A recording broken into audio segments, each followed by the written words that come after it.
नमस्कार दोस्तों। इस वीडियो सीरीज में हम लोग पढ़ रहे हैं सामान्य विज्ञान के वैसे सभी महत्वपूर्ण प्रश्न जो रेलवे की विभिन्न परीक्षाओं में पूछे गए हैं। कृपया आप इस चैनल पर नए हैं तो चैनल को सब्सक्राइब कर लें तथा अपने इस वीडियो को अपने सुझाव कमेंट करें तथा प्लेलिस्ट में और भी सामान्य विज्ञान के कई वीडियो हैं, उन्हें भी देखें। आज का पहला प्रश्न है दोस्तों, आवृत्ति और काल अवधि में क्या संबंध है? आवृत्ति और काल अवधि में संबंध है ऑप्शन सी, टी बराबर 1/u। जैसा कि आप देख रहे हैं दोस्तों, आरआरबी ग्रुप डी की परीक्षा में 2018 के ऑनलाइन परीक्षा में यह पूछी गई है दोस्तों, और इसी समय के सभी प्रश्न हम इस वीडियो में देखने वाले हैं।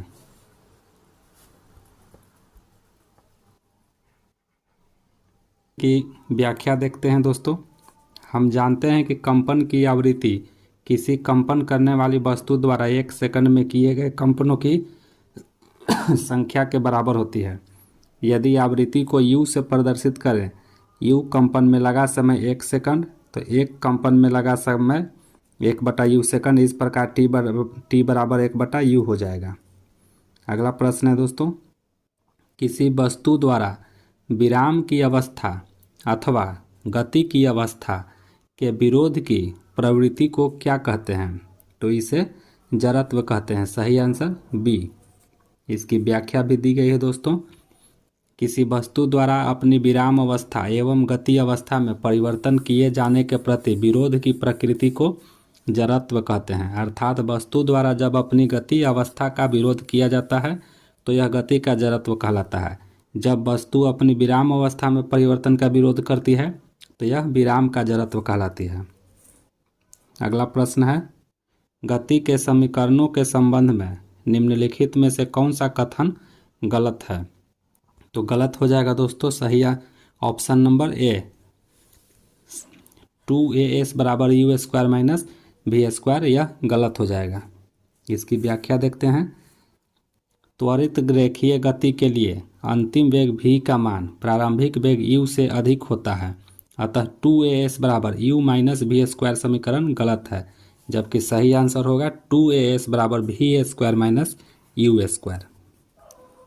अगला प्रश्न देखते हैं, किसी वस्तु का जड़त्व मापने की इकाई निम्न में से क्या है? सही आंसर है सी, द्रव्यमान। इसकी व्याख्या देखते हैं। किसी वस्तु का जड़त्व उसके द्रव्यमान के समानुपाती होता है, अर्थात वस्तु का द्रव्यमान जितना अधिक होगा उसका जड़त्व भी उतना ही अधिक होगा। अगला प्रश्न है जो कि एक न्यूमेरिकल प्रश्न है। 120 किलोग्राम द्रव्यमान की एक बंदूक से 0.04 किलोग्राम द्रव्यमान वाली गोली छोड़ी जाती है। यदि गोली 90 मीटर प्रति सेकंड के वेग से बाहर निकलती है तो बंदूक कितने वेग से पीछे हटेगी? सही आंसर ऑप्शन डी, 3 × 10⁻² मीटर प्रति सेकंड। इसकी व्याख्या भी आप देख सकते हैं, जो कि काफ़ी अच्छे से इसे सॉल्व किया गया है। चूँकि संवेग संरक्षण के सिद्धांत से हम लोग जानते हैं m1 v1 बराबर m2 v2, जिसमें m1 और m2 का मान दिया गया है, v2 का मान दिया गया है, v1 का मान ज्ञात करना है। इस प्रकार सभी मानों को रखने के बाद v1 का मान 3 × 10⁻² मीटर प्रति सेकंड सही आंसर निकलता है। अगला प्रश्न है, चंद्रमा पर किसी वस्तु का भार बराबर क्या होता है? तो चंद्रमा पर किसी वस्तु का भार बराबर 1/6 गुने पृथ्वी पर भार के बराबर होता है। सही आंसर सी, 1/6। अगला प्रश्न है, एक सेल में विस्फोट के बाद अनेक टुकड़े विभिन्न दिशाओं में गति करते हैं, इस दशा में किसका संरक्षण होता है? सही आंसर ऑप्शन सी, संवेग संरक्षण का सिद्धांत का पालन होता है। अगला प्रश्न है, इसकी व्याख्या भी दी गई है। अगला प्रश्न है, ऊर्ध्वाधर रूप से ऊपर की ओर फेंकी गई एक गेंद 12.5 सेकंड के बाद जमीन पर वापस आती है, यह वेग ज्ञात करें जिसके साथ इसे फेंका गया था। तो इसका सही आंसर है दोस्तों किसी भी ऑप्शन में नहीं है। इसकी व्याख्या देखते हैं और व्याख्या को देख करके इसे हम सॉल्व करने का प्रयास करते हैं। चूँकि यह न्यूमेरिकल प्रश्न है तो आप इसे व्याख्या को पॉज करके बनाएं। अगला प्रश्न है दोस्तों, यह भी एक व्याख्या के अनुसार ही इसे सॉल्व किया जाएगा, क्योंकि यह न्यूमेरिकल प्रश्न है। और आप देख रहे हैं कि आजकल आरआरबी ग्रुप डी भी काफ़ी अच्छे अच्छे न्यूमेरिकल्स प्रश्नों को पूछ रही है, तो आप लोग न्यूमेरिकल्स प्रश्नों पर भी ध्यान दें दोस्तों। इसकी व्याख्या भी दी गई है। अगला प्रश्न है, समय के साथ विस्थापन में परिवर्तन की दर को क्या कहा जाता है? तो समय के साथ विस्थापन में परिवर्तन की दर को वेग कहा जाता है। सही आंसर ऑप्शन डी, क्योंकि वेग एक सदिश राशि है।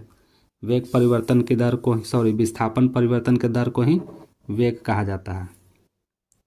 अगला प्रश्न है, गति का द्वितीय समीकरण अर्थात न्यूटन के द्वितीय समीकरण किनके बीच संबंध प्रदान करता है? सही आंसर स्थिति समय के बीच संबंध प्रदान करता है।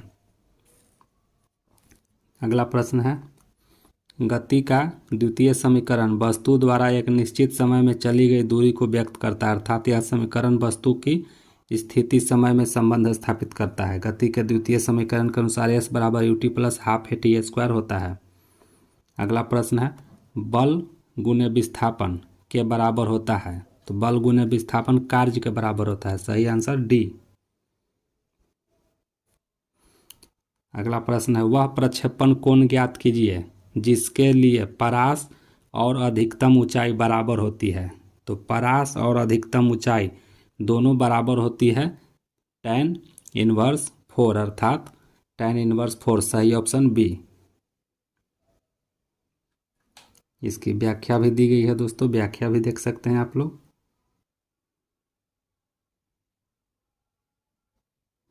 अगला प्रश्न है, सार्वत्रिक गुरुत्वाकर्षण नियतांक का एसआई मात्रक क्या होता है? सही answer C, Newton metre square kilogram प्रति किलोग्राम स्क्वायर, अर्थात कैपिटल जी का इकाई पूछा जा रहा है। कैपिटल जी का इकाई न्यूटन मीटर स्क्वायर प्रति किलोग्राम स्क्वायर होता है। अगला प्रश्न है, एक कण को ऊर्ध्वाधर दिशा में ऊपर की ओर √0.8 v से चाल से छोड़ा गया है। यदि पृथ्वी की त्रिज्या कैपिटल आर है तो कण द्वारा प्राप्त की गई अधिकतम ऊंचाई क्या होगी?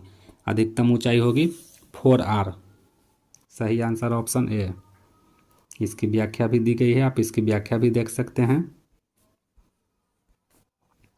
अगला प्रश्न है, इनमें से कौन सी राशि सदिश नहीं है? तो सदिश कौन सी राशि नहीं है? शक्ति। शक्ति एक अदिश राशि होती है दोस्तों, जबकि त्वरण, विस्थापन और बल आघूर्ण सभी के सभी सदिश हैं। सही आंसर ए। अगला प्रश्न है, दाब का एसआई इकाई क्या है? तो दाब का एसआई इकाई पास्कल है। अगला प्रश्न है, मानव शरीर की ऊर्जा आवश्यकताओं के मापन हेतु किस मापन इकाई का प्रयोग किया जाता है? सही आंसर डी, कैलोरी। अगला प्रश्न है, कमानी तुला नामक उपकरण का उपयोग सामान्यतः किसी वस्तु पर आरोपित के मापन हेतु किया जाता है? सही आंसर बल। किसी वस्तु पर आरोपित बल के मापन हेतु किया जाता है। अगला प्रश्न है, बल की इकाई है अर्थात बल का मात्रक क्या होता है? तो इसका सही आंसर किलोग्राम मीटर प्रति सेकंड स्क्वायर। अगला प्रश्न, निम्नलिखित में से कौन सी अदिश राशि नहीं है अर्थात सदिश राशि पूछी जा रही है? तो इसमें सही आंसर हो जाएगा बल। बल एक अदिश राशि नहीं है, जबकि चाल, दूरी और समय अदिश राशि है। तो ये था आज का हमारा वैसे प्रश्न जो रेलवे की विभिन्न परीक्षाओं में पूछे गए हैं। अगर आप रेलवे जैसी परीक्षा की तैयारी करते हैं तो कृपया इस चैनल को ज़रूर से ज़रूर सब्सक्राइब कर लें तथा प्रतिदिन इस वीडियो सीरीज में आने वाले प्रत्येक वीडियो को देखें। धन्यवाद।